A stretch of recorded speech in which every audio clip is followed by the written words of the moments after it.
그때 너희는 그리스도 밖에 있었고 이스라엘 나라 밖의 사람이라. 약속의 언약들에 대하여는 외인이요 세상에서 소망이 없고 하나님도 없는 자이더니 이제는 전에 멀리 있던 너희가 그리스도 예수 안에서 그리스도의 피로 가까워졌느니라.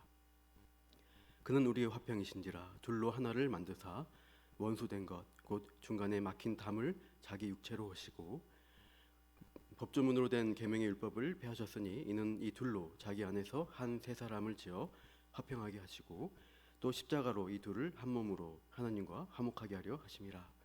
원수된 것을 십자가로 소멸하시고 또 오셔서 먼데 있는 너희에게 평안을 전하시고 가까운 데 있는 자들에게 평안을 전하셨으니 이는 그로 말미암아 우리 둘이 한 성령 안에서 아버지께 나아감을 얻게 하려 하심이라. 그러므로 이제부터 너희는 외인도 아니요 나그네도 아니요 오직 성도들과 동일한 시민이요 하나님의 권속이라. 너희는 사도들과 선지자들의 터 위에 세우심을 입은 자라. 그리스도 예수께서 친히 모퉁이 돌이 되셨느니라.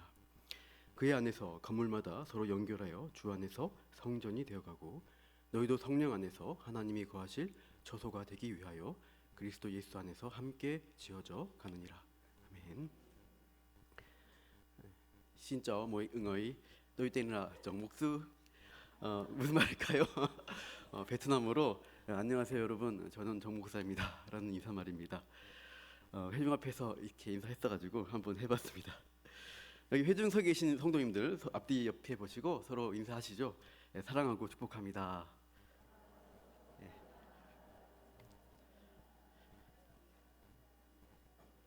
저는 어제 아침까지 해서 베트남 비전 트립을 우리 청년들과 함께 다녀왔습니다. 다른 나라에 가서 다른 민족들을 만나고 다른 언어와 문화와 어떤 음식들을 경험했습니다. 헌법상 그 나라에 종교의 자유가 있다고 하지만 통제와 규제가 심한 이 베트남에서 그럼에도 베트남 이 대학생들을 대상으로 해서 복음을 가르치고 또 선교 단체까지 만드실 정도로 사역을 잘하고 계신 선교사님 부부를 통해서 선교적 배움들을 얻고 왔습니다. 비전 트립이 첫 이틀 동안 CEM이라 부르는데요. 캠퍼스 에반젤리컬 무브먼트인데 약적으로 읽으면 이제 CEM, 샘 공동체라고 합니다. 그 리더들과 연합해서 제가 영어 써서 죄송합니다. 그래서 영어를 제목이 붙어가지고 미셔널 리더십 트레이닝이라는 1박 2일의 일종의 수련회를 했습니다. 제가 첫날 방문한 이 호찌민이라는 도시는 인구 1,000만의 경제 도시입니다. 그러니까 서울만큼 큰 도시, 대도시죠. 이 호찌민에 있는 소재한 대학을 다닌다는 것은 이 베트남 전역에 있는 그 청년 중에 어떤 수재 엘리트의 학생들이 모인 것을 의미합니다. 그래서 베트남의 미래, 또 중추의 역할을 하는 이 대학생을 대상으로 이 선교사님이 사역하신다는 점에서 상당히 중요한 의미가 있었습니다. 선교사님과의 여러 접점을 통해서 모이는 믿음의 이 베트남 대학생들 대상으로 2017년부터 이 샘 공동체를 시작하셨습니다. 캠퍼스 복음 운동이란 이름이죠, 우리말로. 이 샘 단체를 이제 우리가 함께 만났는데요. 언어로는 한계가 있었지만 같은 믿음 안에서 교제하고 또 각각의 언어로 또 한계가 있지만 일종의 영어로 하면서 온갖 언어로 찬양하며 또 말씀을 들었습니다. 혈통과 민족 또 언어와 문화가 다르지만 우리가 한 분 하나님 동일한 그리스도를 믿는다는 이 공통 부모 안에서 그 국경을 한계를 뛰어넘어서 성도로서의 교제를 나눴습니다. 그 연합 선교 훈련 중에 저녁 집회 때 선교사님이 저에게 말씀을 전하는 자리를 마련해 주셔서 제가 집회 인도를 했습니다. 그래서 그 말씀 중 일부를 이 시간에 나누고자 합니다. 둘을 한 몸 되게 하시다라는 제목으로 오늘 말씀을 나누는데요. 여러분, 인류를 두 종류로 나눈다면은 어떠한 기준으로 나누시겠습니까? 두 종류로 나눈다. 쉽죠? 남자, 여자 이렇게 나눌 수 있잖아요.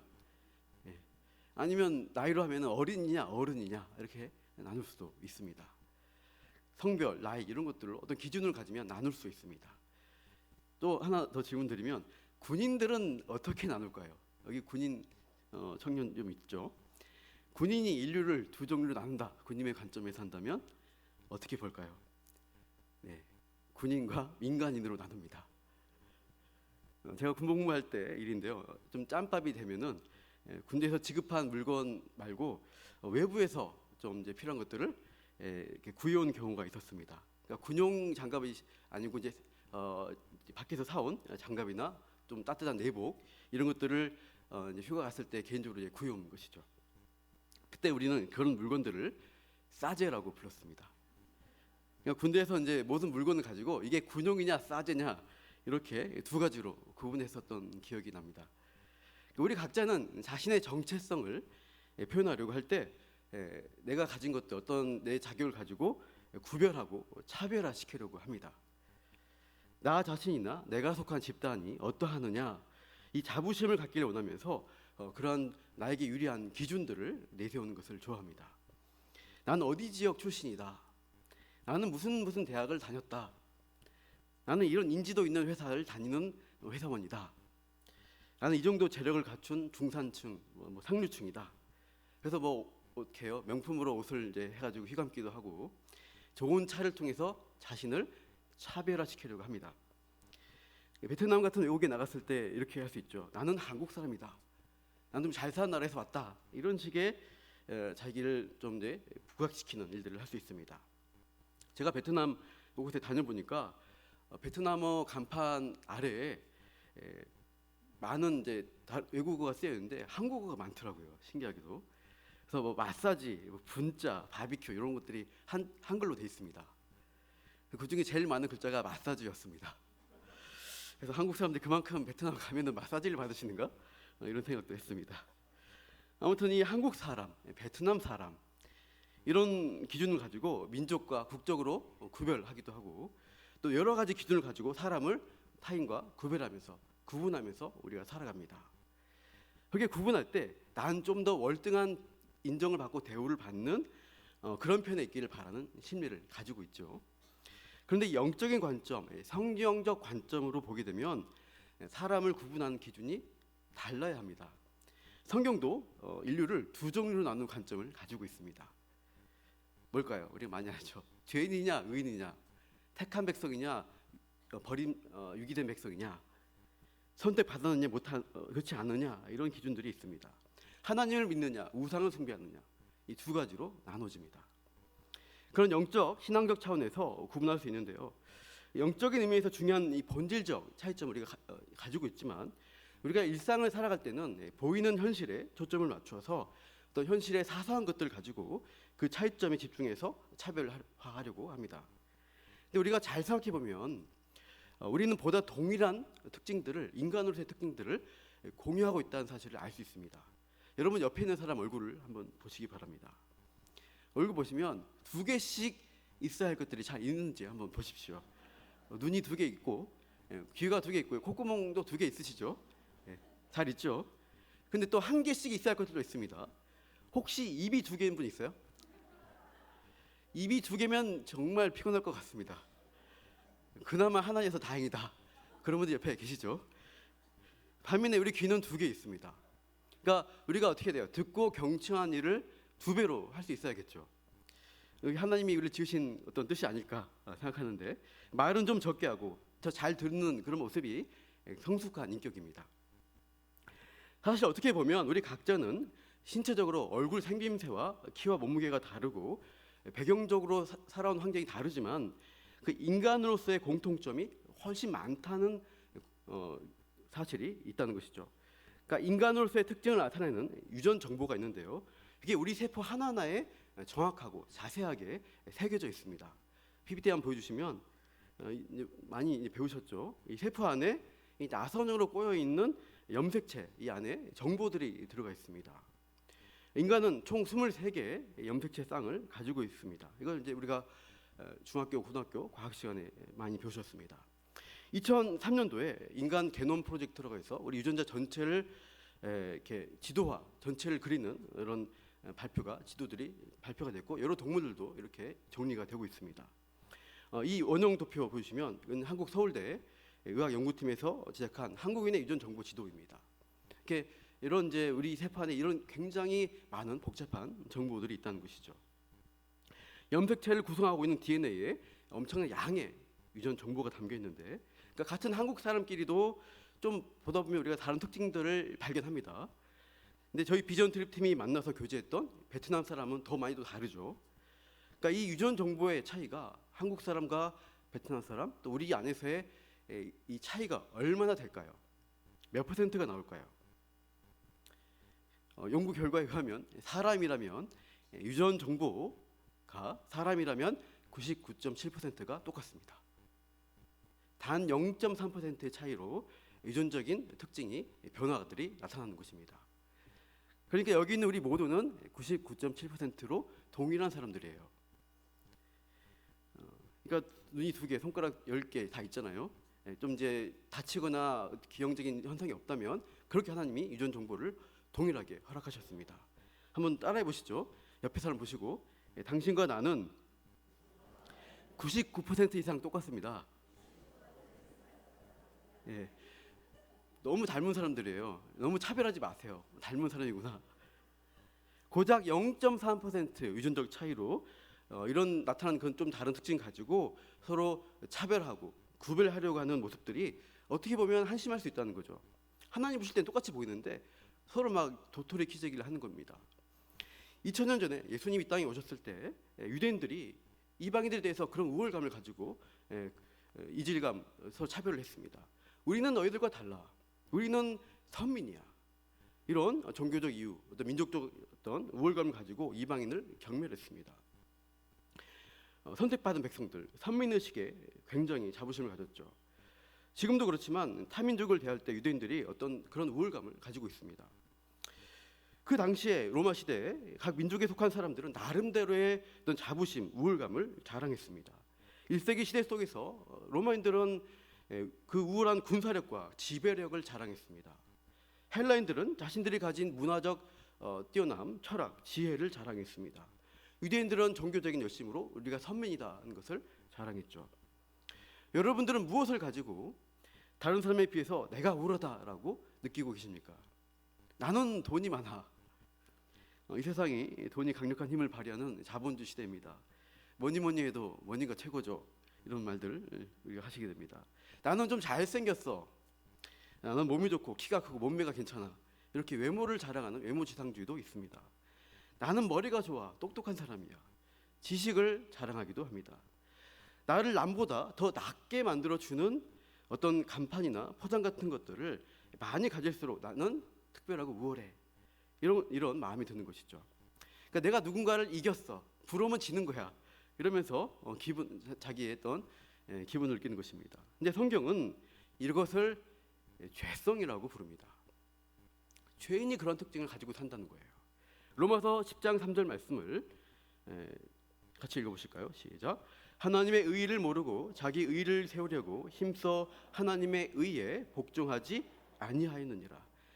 하나님의 의의를 모르는 사람은 자기 의, 자기의 옳음을 내세우면서 살려고 애를 씁니다. 자기가 더 나은 존재가 돼야 만족감이 있는 거죠.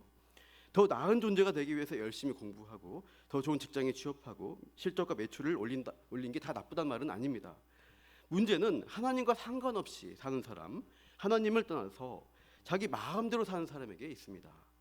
그러니까 하나님의 의의를 모르면 자기 의, 자기 중심성이라는 죄성으로 살아가는 것이죠. 모든 인간은 태어날 때 이러한 죄의 본성을 가지고 있습니다. 자기 의를 추구하며 다른 사람과 차별되고 보다 우월한 존재가 되기 위해서 애를 씁니다. 근데 그렇게 사는 게 쉽지가 않아요. 늘 성공하는 게 아니잖아요. 잘 되면 우월감이 올라가지만 실패하고 못 되면 열등감에 휩싸입니다. 하루에도 수십 번씩 우리 마음속에 그 갈등이, 그 싸움이 있어요. 우월감과 열등감의 줄다리기가 있습니다. 민족이나 민족성으로 드러날 때 인종차별을 하게 됐죠. 돈의 많고 적음으로 나타나면 황금만능주의나 배금주의로 드러납니다. 지성과 교양적인 면으로 드러나면 지적 허영심에 빠질 수도 있습니다. 똑똑한 내가 무조건 다 맞아. 난 틀리지 않아. 독선적인 모습으로 사람들을 강요하기도 합니다. 이렇게 자기가 높은 자리에 서려고 하다 보니까 늘 우리 안에 경쟁과 싸움이 있죠.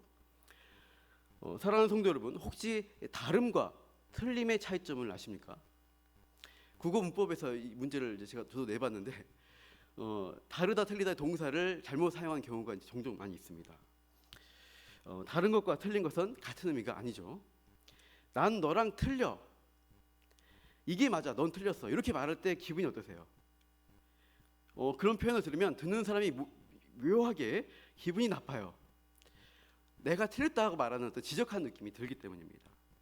다름은 그 사람의 특징을 인정하고 또 받아들여주는 느낌인데, 틀림은 그 사람의 특징을 부정하고 비난하는 느낌을 갖습니다. 다름은 수평적 관계를 지향하는데, 틀림은 수직적인 상하관계로 나눈 것처럼 느껴집니다. 창세기 1, 2장을 보시면 하나님이 창조 질서를 만드셨을 때 다름의 측면을 많이 나타내십니다. 각각 종류대로 다르고 다양하게 생물들을 만드셨죠. 그것이 하나님 보시기에 좋으셨습니다. 그러나 이 창조 질서를 깨는 사건이 우리 창세기 3장에 나옵니다. 바로 죄가 들어오죠. 그렇게 되니까 다름이 아니라 틀림으로 행하는 죄인의 모습들이 나타나기 시작합니다. 창세기 3장 12절 말씀을 같이 읽어보겠습니다. 시작. 아담이 이르되 그가 그 나무 열매를 내게 주므로 내가 먹었나이다. 여기서 아담이 자기 아내와 하나님을 대하는 그 태도를 잘 보시기 바랍니다. 처음에 아담과 하와가 만났을 때 하나님이 이제 신부를 데려왔죠. 그때는 서로의 다름을 인정하고 우리는 서로 돕는 배필이야. 서로의 특징이 서로 다름이 돕는 것이죠. 서로를 인정하고 용납했습니다. 그때 아담과 하와에게는 부끄러움이 없었습니다. 창세기 2장 25절에 아담과 그의 아내 두 사람이 벌거벗었으나 부끄러워하지 아니하니라. 그러나 어떻게 됩니까? 범죄한 다음에는 이 벗은 것을 부끄러워하고 자신이 드러나는 것을, 그러니까 있는 모습 그대로 드러나는 것을 두려워서 숨으려고만 합니다. 3장 10절 보시면 이르되 내가 동산에서 하나님의 소리를 듣고 내가 벗었으므로 두려워하여 숨었나이다. 있는 그들을 본연의 자신의 모습, 중심에 있는 것들을 그 마음과 생각이 벌거벗겨져서 드러나는 것을 죄진 다음엔 매우 두려워하면서 숨기는 데 급급합니다. 아담이 이르되 하나님이 주셔서 나와 함께 있게 하신 여자, 그가 그 나무 열매를 내게 주므로 내가 먹었나이다.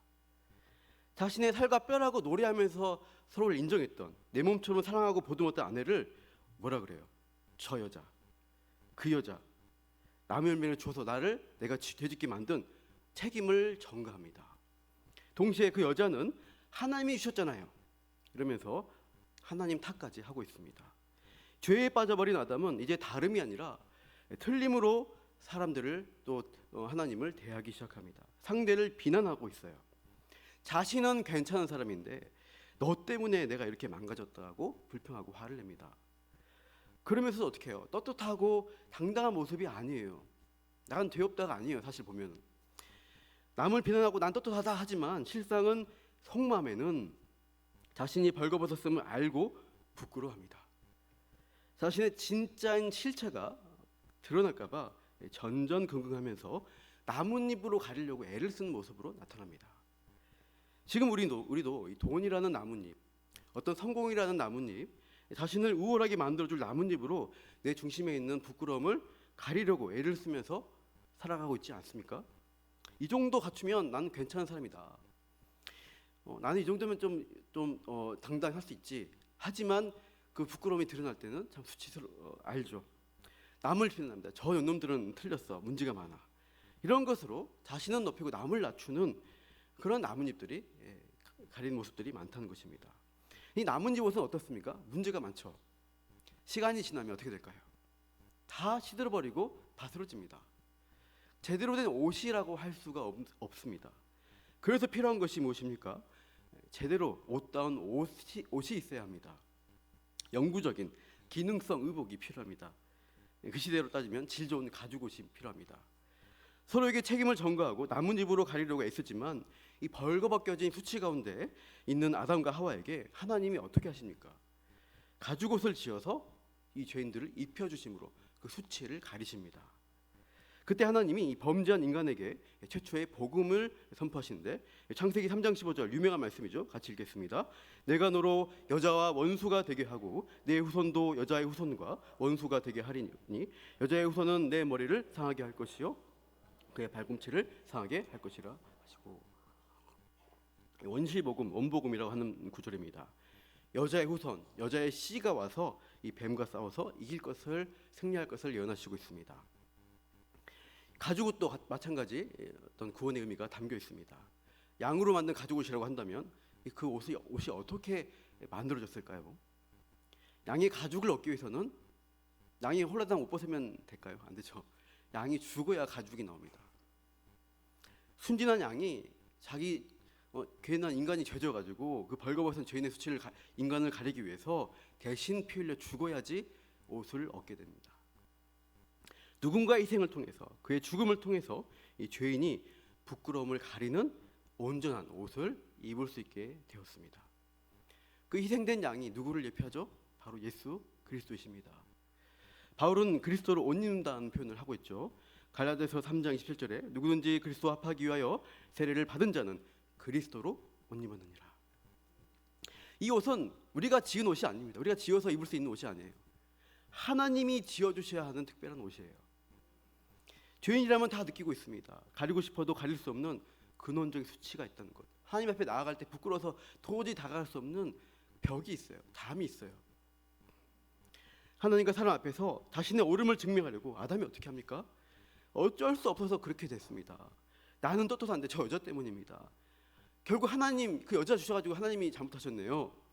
남에게 책임을 전가하면서 끊임없이 자기 의의를 내세우지만 수치심이 있어요. 가리고 있지만 있는 거예요. 하나님 앞에 가면 그대로 가면 다 드러납니다. 천국으로 갈 자신이 없어지는 것이죠.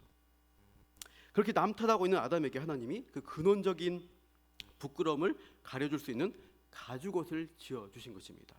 바로 그리스도라는 옷이 우리에게, 우리 아담의 손들에게 주어진 것입니다. 나뭇잎 같은 세상적인 것들로 옷을 입으면 끊임없이 우리는 열등감, 우월감의 이 줄다리기에서 벗어나지 못해요. 여기 늘 쳇바퀴를 돕니다. 이 우월감과 열등감을 흔히 동전의 양면이라고 합니다. 같은 동전인데 이쪽으로 보면 우월감이고 돌려보면 열등감이에요. 다른 게 아닙니다. 열등감이 심한 사람은 내심 자신이 우월하고 잘 나가고 싶은 욕망이 강하게 작용하고 있는 것입니다. 그래서 내가 그렇게 내가 원하는 기준대로 기대대로 살지 못하면 많은 좌절감에 빠집니다. 그래서 어떻게 해요? 자신의 우월감을 드러낼 수 있는 대상을 찾아갑니다. 나보다 좀 못한 사람한테 찾아가서 나는 이렇게 대단한 사람이야 자기 자랑을 하고 그 사람을 낮추는 일들을 하는 것이죠. 그래서 우월감을 과시하는 사람은 속으로는 열등감이 아주 심하다는 방증이에요. 너무 자랑하는 사람은 열등감이 심한 것입니다. 동전의 양면이 맞죠. 이 동전의 양면과 같은 우월감과 열등감의 긴장 속에서 남의 다름을 인정하기보다는 남의 틀림을 지적하면서 나 잘난 맛에 사는 거예요. 동시에 못난 모습이 드러날까 봐 노심초사합니다. 이게 죄인의 모습이에요. 그렇게 서로의 틀림을 추구하고 서로의 차별성을 드러내려고 하면서 서로를 밀어내고 있었던 이 죄인들이 어떻게 됐습니까? 오늘 본문 보니까 가까워진 사건이 일어났어요. 다 같이 에베소서 2장 12절 13절까지 읽어보겠습니다. 그때 너희는 그리스도 밖에 있었고 이스라엘 나라 밖에 사람이라. 약속의 언약들에 대하여는 외인이요 세상에서 소망이 없고 하나님도 없는 자이더니 이제는 전에 멀리 있던 너희가 그리스도 예수 안에서 그리스도의 피로 가까워졌느니라. 각자 자기 길 달려고 평행선 달리고 떨어지고 있었던, 서로 다름을 추구하고 틀림을 추구했죠. 내가 높냐 네가 높냐 이렇게 각각 달려가던 죄인들이 그리스도 안에 들어오니까 어떻게 돼요? 가까워지는 거예요. 하나가 되는 거예요. 옆에 사람 보시고 이렇게 말해 보십시오. 우리는 생각보다 더 가까운 관계입니다. 몸만 가까운 게 아니라 마음으로서 가까워지는 거죠. 그리스도로 옷을 입어서 같은 믿음을 가진 크리스천이 된 것입니다. 같은 약속, 같은 은혜, 같은 소망을 가진 신앙을 가진 사람이 되어서 우리 매우 중요한 영적 공통점을 가진 존재예요. 유전자 99.7보다 더 높은 공통점이 있습니다. 그렇기 때문에 우리 교회 한국 사람 청년들이 베트남에 가서 말과 모습이 다른 베트남 청년들과 함께 교제할 수가 있었던 것입니다. 연합 모임을 했던 것이죠. 혈통과 언어와 문화와 배경과 직업이 다를지라도 우리는 하나 된 존재다. 이 정체성을 가진 사람이 바로 성도입니다. 이번에는 앞뒤 보시고 한번 말해 보실까요? 우리는 그리스도 안에서 한 몸입니다. 한 번 더 말해볼까요? 우리는 진정한 가족입니다. 여러분 이제 진짜 여기서 육신의 가족이 있지만 여러분 천국에서 만나면 어떻게 될까요? 육적 가족보다 더 친밀한 영적 가족을 만날 겁니다. 우리의 중보자 되신 그리스도 안에서 우리가 온전히 한 몸을 이루는 것이 천국이기 때문이에요. 우리의 화평 되신 예수님, 우리 본문 뒤에 나오죠. 한 건물, 한 성전의 머리 되신 예수님으로 인해서 우리가 연결되어진 권속이 되고 가족이 되고 하나님 나라가 되었다는 사실 때문에 우리는 하나됨을 누릴 수 있어요. 그게 오늘 본문 마지막까지 가르쳐 주시는 내용입니다. 그래서 우리는 생각보다 더 가까운 사람이에요. 내가 생각보다 성경 말씀이 더 그것을 증거하고 있습니다. 그리고 내가 가진 사랑은 부족하지만 주님이 주신 사랑이 훨씬 크기 때문에 주님의 사랑으로 서로에게 고백할 수 있어요.